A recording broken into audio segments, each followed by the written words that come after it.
मोहतरम हज़रात, आज हमारे लिए बहुत खुशी, सआदत और मुसर्रत का ये मौका है कि तमिलनाडु की सरजमीन, जो हमेशा भाईचारा, मोहब्बत और उखुवत की सरजमीन की हैसियत से वो मेंबर पार्लियामेंट हैं, मौजूदा हुक्मरान पार्टी में बहुत बड़ा मकाम रखते हैं और इसके साथ साथ जो जॉइंट पार्लियामेंट्री कमेटी बनी थी वक्फ बिल के हवाले से, उसमें बहुत ही प्रोएक्टिव इनका किरदार रहा है। मैं पूरे तेलंगाना और आंध्रा की तरफ से दिल खोल कर इनका इस्तकबाल करना चाहूँगा। आप सब नारे की गूंज में इनका इस्तकबाल करें। और इसके साथ साथ मैं चाहता हूं कि तेलंगाना और आंध्रा के मुसलमानों का और सेकुलर फोर्सेस का मैसेज मोहम्मद अब्दुल्ला साहब के द्वारा तमिलनाडु के चीफ मिनिस्टर तक पहुंचे कि हम शुक्रगुजार हैं आपकी सेकुलरिज्म के, हम शुक्रगुजार हैं कि आपने मुसलमानों के मौक़िफ़ की तायीद की।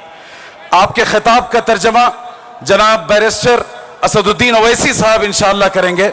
बसद अदब व एहतराम मैं जनाब मोहम्मद अब्दुल्ला को दावत देता हूं।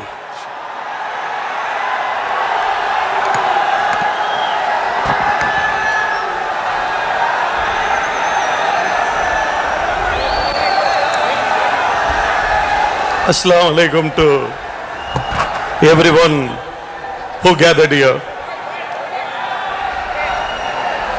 I am coming here as a messenger of my loving leader, my dear leader, our Honorable Chief Minister Thiru M.K. Stalin.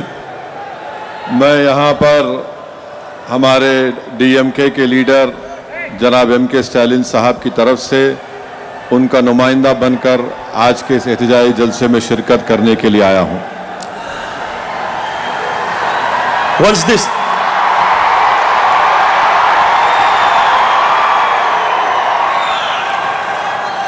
Once this government announced that they are going to change the Waqf law, All India Muslim Personal Law Board Secretary Maulana Fazlur Rahman very first came to Tamil Nadu and met our Chief Minister. On that day, when he met our Chief Minister, he started to cry. My Chief Minister stood from his chair, he walked through him, he just held his shoulder and told him that, Maulana, don't cry. Stalin is with you. The whole world is opposed to you. Stalin is with you. जब नरेंद्र मोदी की हुकूमत ने यह फैसला लिया कि वक्फ के कानून में तरमीम की जाएगी, तो all India Muslim personal law board के जनरल सेक्रेटरी मौलाना फजलुर रहमान साहब एक वफद की शक्ल में DMK के तमिलनाडु के चीफ मिनिस्टर जनाब स्टालिन साहब से मुलाकात की और दौरान गुफ्तगू मौलाना फजलुर रहमान साहब मुजद्दिदी जज्बाती हो गए। उनके आंख से आंसू निकल गए कि इस तरह का कानून लाया जा रहा है जो हमको तकलीफ देगा। तो तमिलनाडु के मौजूदा चीफ मिनिस्टर जनाब M.K. स्टालिन साहब उठे और मौलाना फजलुर रहमान साहब मुजद्दिदी के पास गए और उनको कंधे पर हाथ रखकर कहा कि आपको आप दीदा होने की ज़रूरत नहीं है, तमिलनाडु की आवाम और तमिलनाडु का चीफ मिनिस्टर स्टालिन आपके साथ खड़ा रहेगा। Before I started from Chennai to come Hyderabad, he called me and he asked me to personally tell you, DMK has a solidarity not only with the minorities of Tamil Nadu but with the minorities of whole India. जब मैं हैदराबाद के लिए निकल रहा था तो मेरे leader और मेरे चीफ मिनिस्टर ने मुझे फ़ोन करके बताया कि आप हैदराबाद जाकर हैदराबाद की आवाम को पैगाम दीजिए कि स्टालिन ना सिर्फ तमिलनाडु की अक़लियतों के साथ है बल्कि पूरे हिंदुस्तान की अक़लियतों के साथ वो खड़ा हुआ है।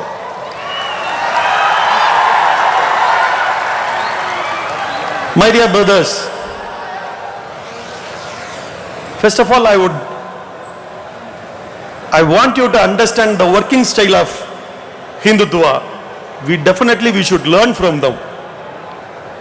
if they want to do something, before that, what they do, that we should understand their working style. हम तमाम को ये ज़रूरी है कि हम हिंदुत्व आरएसएस जैसी ताकतों के काम करने के तरीक़ेकार को समझें ताकि हम मुस्तक़बिल में उनका सही तरीक़े से मुकाबला कर सकें। Once they decided to change the Waqf law, once they decided to take over all the properties, they have not made the law immediately. जब ये लोग कानून बनाने का इरादा किए तो फौरन कानून नहीं बनाया बल्कि उसके लिए एक टाइम दिया।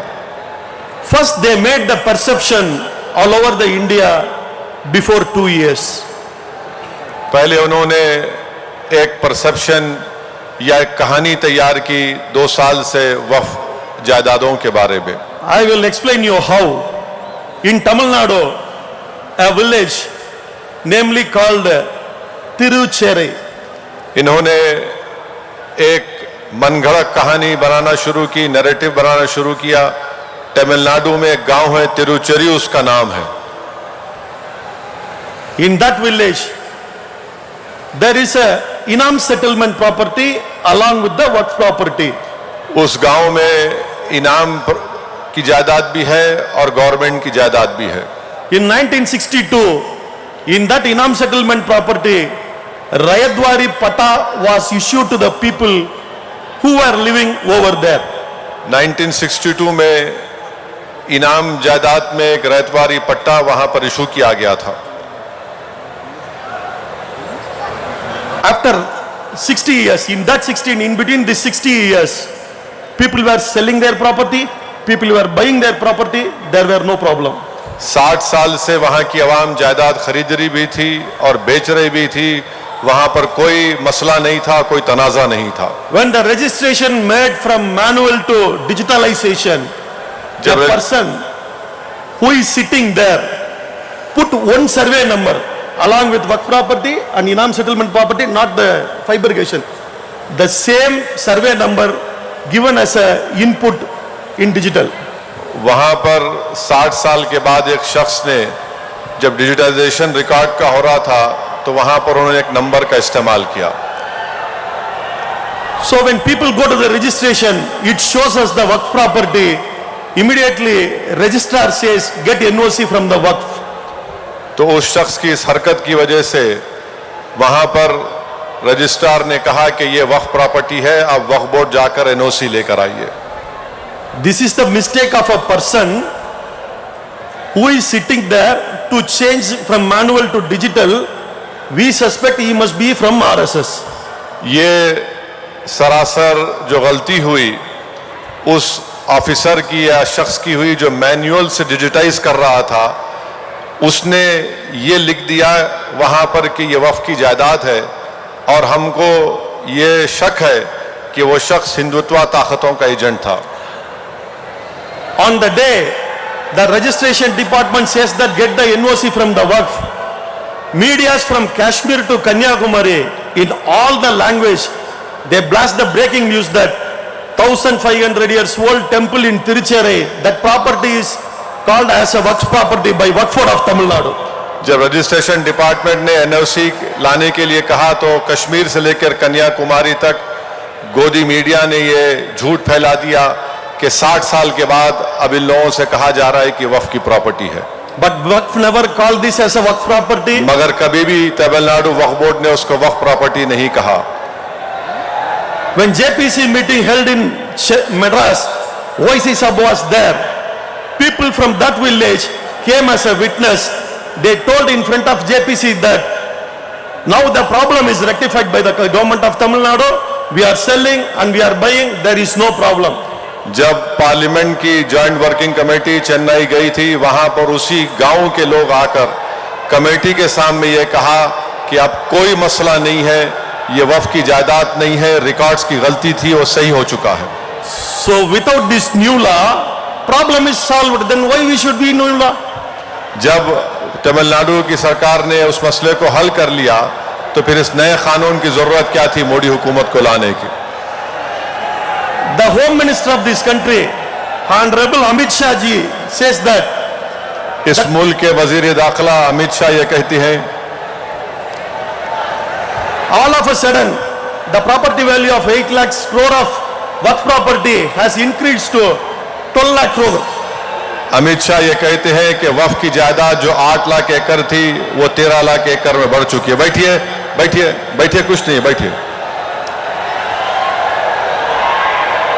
If any common Hindu brother listen this speech, what he will think? अगर कोई एक आम हिंदू अमित शाह की तकरीर को सुनेगा तो जाहिर है उसके दिलो दिमाग पर एक गलत असर पड़ेगा। Muslims are robbing on the roads, Muslims are robbing on the street, collecting money and they are making all those property. Will he think or not? मुसलमान, एक आम हिंदू ये समझेगा कि मुसलमान चोरी कर रहे हैं, मुसलमान जायदादों को लूट रहे हैं, वो यही समझेगा। By the time I replied, we have our own income tax system, namely got zakat. Through that money only we are making all these properties, not by anyone's money. हम अपनी ज़कात का सही इस्तेमाल करते हैं, किसी का पैसा लेकर उसको नेक काम नहीं करते। So these are all the perception made by the Hindutva forces before bringing the law that Muslims are unlawfully occupying their Hindus' properties or others' money. Hindutva की ताकतें एक झूठा पैगाम देकर ये कहानी देश में फैलाने की कोशिश कर रहे हैं कि मुसलमान हिंदुओं की जायदाद को लूटना चाहते हैं। Even in the JPC, it was not done lawfully, it was done properly. Owaisi Saab explained when he speak. और जॉइंट वर्किंग कमेटी में भी इस तरह की हरकतें की गई थी, जहां पर हम तमाम ने मिलकर उसको रोका और उसको एक्सपोज भी किया। Once they made a draft in a joint parliament committee, we have given a dissent notes.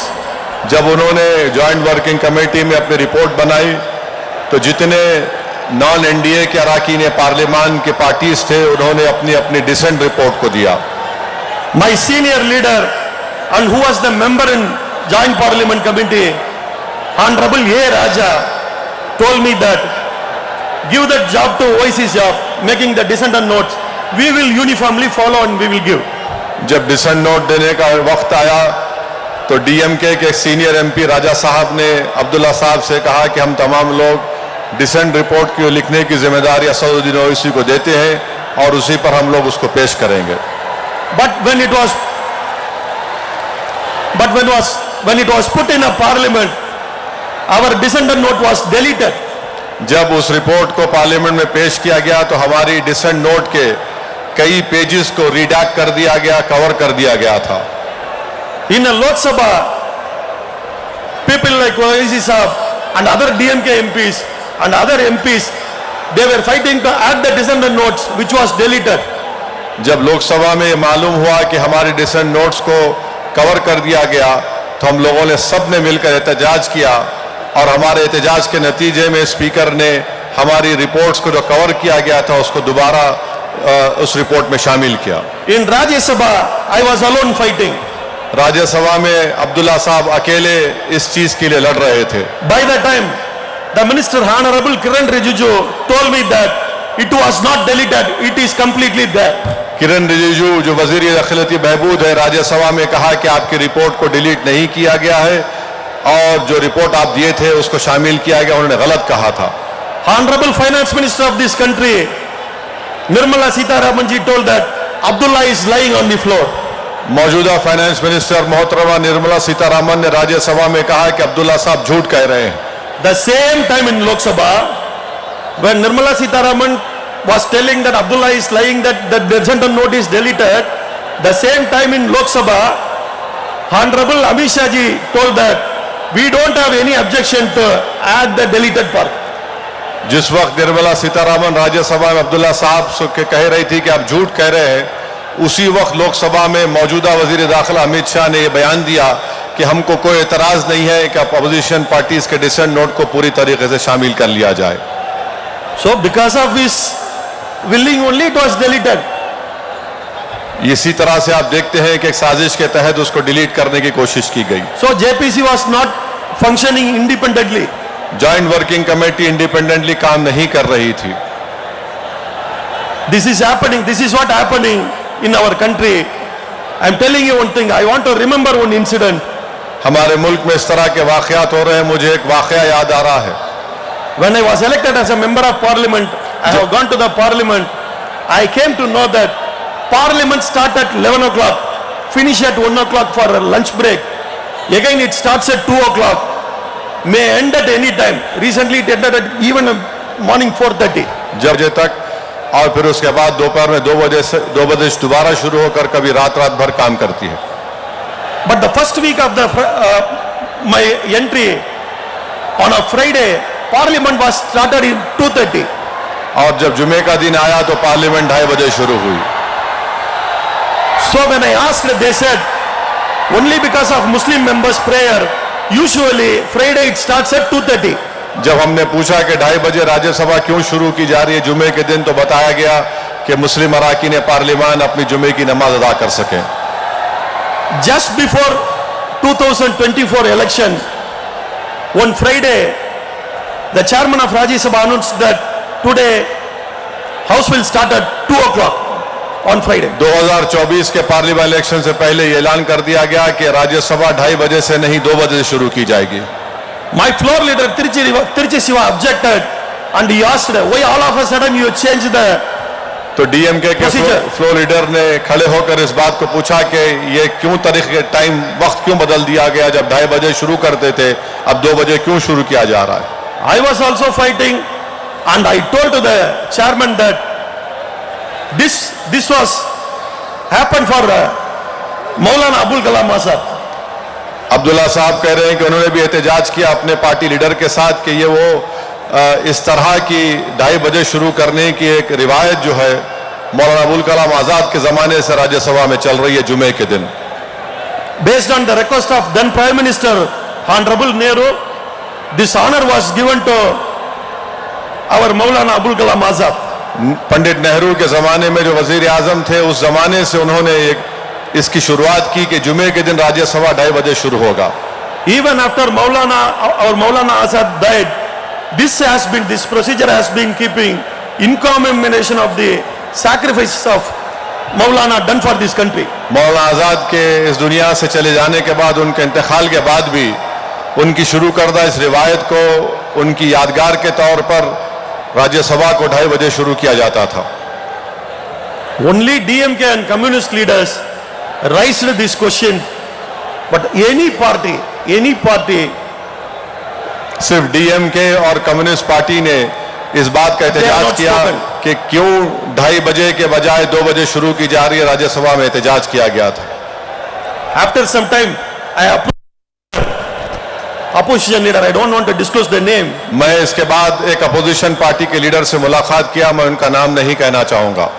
Sir, why you have not spoken? Why you have not registered your thought on that matter? आपने क्यों एहतजाज नहीं किया, आपने क्यों नहीं पूछा कि 2:30 बजे के बजाय 2 बजे राज्यसभा क्यों शुरू हो रही है। He said, Abdullah bhai, we love you, we are with you, we stand with you, but please understand, they have polarized the majority. If we openly support, we may lose our traditional majority votes. एक अब उस opposition party leader ने उनसे कहा कि अब्दुल्ला भाई, आप हमारे भाई हैं, हम आपकी बात को समझ सकते हैं, मगर हम आपके साथ खड़े हो जाएं और आपके एहतजाज करें और ये पूछें कि जुमे के दिन राज्यसभा 2:30 बजे के बजाय 2 बजे क्यों शुरू किया जा रहा है, तो माहौल मुल्क में ऐसा है कि पोलराइजेशन हो जाएगा और हम नहीं चाहते कि हमको कोई सियासी नुकसान हो। My dear brothers and sisters, please understand, this is the reality of minority community today. मेरे अजीज दोस्तों, भाइयों और बहनों, ये है इस मुल्क की तल्ख हकीकत। Leader like M.K. Stalin, very few are openly come forward and support us. इस मुल्क में ऐसे बहुत से कम लीडर हैं स्टालिन की तरह जो खुले तरीके से अक़लियतों के लिए आवाज उठा रहे हैं, इंसाफ की लड़ाई लड़ रहे हैं। So keep our unity, others will not speak for us. तो अपने इत्तेहाद को मजबूत रखिए और याद रखिए कि कोई दूसरा आपकी आवाज उठाने वाला नहीं है। Go and meet our majority brothers. Explain how they made the bad perception on us. आप अपने अक्सरियती तबके के हिंदू भाइयों से मुलाकात करिए और उनको इस गलत फहमी को दूर करिए और बताइए कैसे इस कानून से नाइंसाफी की जा रही है। This is the only way we can protect ourselves and our work properties.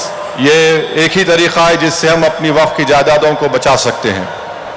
Before I conclude, I want to tell one Tamil proverb, my mother tongue proverb.